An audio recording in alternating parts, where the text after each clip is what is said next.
Spesso sicuramente ci saremmo chiesti se la normalità che viviamo quotidianamente non sia in realtà qualcosa di diverso e anche e forse pilotato. Ovviamente non lo possiamo né lo potremo mai sapere con certezza, ma possiamo usare la logica e attingere a quel vasto campo di studi che da oltre un secolo a questa parte la psicologia ha prodotto in merito.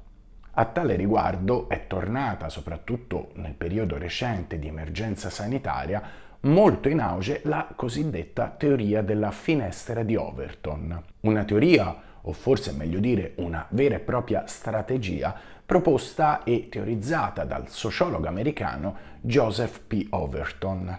Lo spunto da cui tutto nacque furono quei mutamenti culturali che, ieri come oggi, in una società portano entro un arco di tempo variabile all'accettazione di modi e costumi che fino a poco tempo prima sembravano impensabili e improponibili.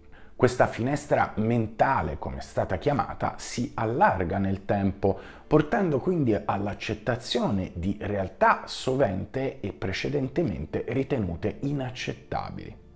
Se questo processo può avvenire talvolta naturalmente attraverso il progresso e l'evoluzione umana, lo stesso però può essere utilizzato per condurre le masse e portarle, loro malgrado, a un radicale mutamento delle proprie opinioni.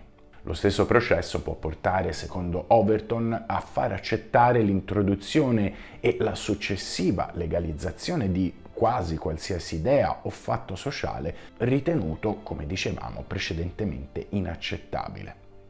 La finestra di Overton diviene quindi un modello di rappresentazione delle possibilità di cambiamenti nell'opinione pubblica, descrivendo come delle idee totalmente respinte al loro apparire possano essere poi accettate pienamente dalla società per diventare infine legge stessa.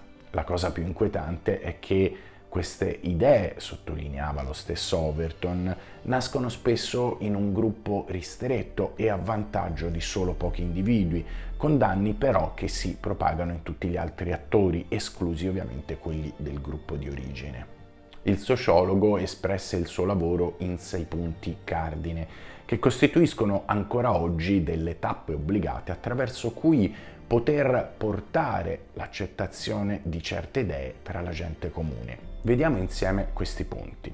Il primo è il manifestarsi di idee impensabili, quindi inaccettabili e direi anche vietate, che però diventano, ed è il secondo punto, radicali, quindi vietate, ma con alcune eccezioni nel tempo. Si trasformano quindi, sempre nel tempo, in accettabili e divengono poi sensate, quindi razionalmente difendibili. Si trasformano poi quindi in idee diffuse, quindi socialmente accettabili.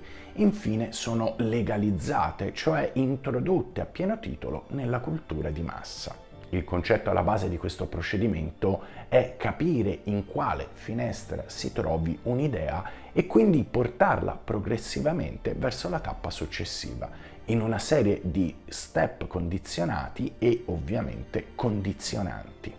Ne nasce quindi naturalmente una sua estensione in ambito politico ovviamente e a tale riguardo un esempio studiato e proposto proprio da Overton fu il proibizionismo sugli alcolici imposto negli Stati Uniti negli anni 30. Tutto quanto stiamo dicendo non ricade in un lavaggio del cervello puro e semplice, ma in tecniche molto più sottili e direi anche subdole, efficaci e coerenti, in cui si porta il dibattito su un determinato argomento fino al cuore stesso della società, per far sì che il cittadino comune, la persona che possiamo trovare per strada, si appropri di una certa idea e quindi la faccia sua. Si ritenne negli anni 30 ragionevole l'idea di poter vietare la vendita degli alcolici e tale divieto, come ben sapete, fu sancito per legge. L'opinione pubblica divenne quindi favorevole a queste nuove disposizioni, trovandole eticamente e moralmente corrette. Nuove idee e soprattutto nuovi politici che videro soprattutto nel business degli alcolici una proficua fonte di profitto nel corso di pochi anni però spostarono nuovamente l'opinione pubblica verso una maggiore accettazione dell'uso e della somministrazione degli alcolici, giungendo fino ai giorni odierni in cui negli Stati Uniti è considerato inconcepibile e non più politicamente proponibile vietarne la vendita e l'utilizzo almeno sopra i 21 anni di età. Un altro esempio classico teorizzato in letteratura per spiegare tale teoria è l'estrema evenienza di come si potrebbe far accettare alla gente comune la possibilità di rendere normale, e qui non aggiungiamo altro, pratiche di cannibalismo. Si tratta ovviamente di un paradosso, ma oltremodo stringente e studiato in tempi abbastanza recenti e che mostra, nel caso fosse mai applicato, spero proprio di no, per capire come direzionare il pensare comune. La finestra di Overton è ancor più un sistema per identificare le idee che definiscono lo spettro di accettabilità di politiche governative, così si esprimeva sempre Overton. I politici, in qualsiasi luogo si trovino, possono trovarsi ad agire soltanto all'interno dell'intervallo dell'accettabile comune. Spostare questa finestra di accettabilità significa persuadere l'opinione pubblica ad espandere la finestra portandola oltre i confini precedentemente stabiliti.